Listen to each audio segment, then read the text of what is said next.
అందరికీ నమస్కారం అండి. శైలజ వినిపించే కథల ఛానల్కు స్వాగతం. ఈరోజు మనం గోదావరి లలిత గారు రచించిన అతి సర్వత్ర వర్జయేత్ అనే కథను విందాం.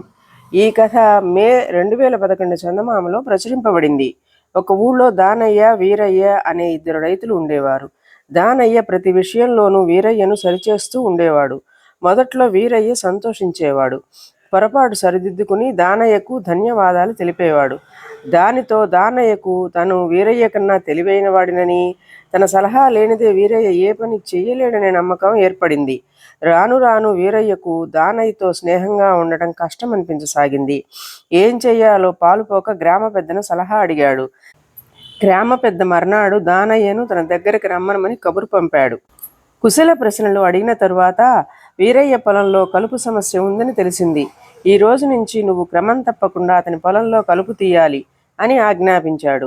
తన నైపుణ్యాన్ని గ్రామాధికారి కూడా గమనించాడని సంబరపడ్డాడు దానయ్య. కొన్ని రోజులు ఉత్సాహంగా వీరయ్య పొలంలో పనిచేశాడు.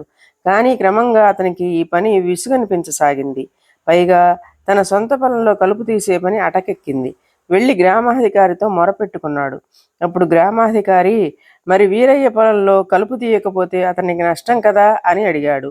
అయ్యా, అతని పొలం బాధ్యత అతనిది కదా. అతని పొలం శుభ్రం చేస్తుంటే నా పొలంలో కలుపు పెరిగిపోతోంది అన్నాడు దానయ్య. అప్పుడు గ్రామాధికారి, దానయ్య, నువ్వు అనుక్షణం వీరయ్యను కనిపెట్టుకుని ఉంటావని, అతని పొరపాట్లన్నీ సరిదిద్దుతావని విన్నాను. అందుకే అతని పొలం బాధ్యత నీకు అప్పగించాను. కానీ నా కళ్ళు తెరిపించావు.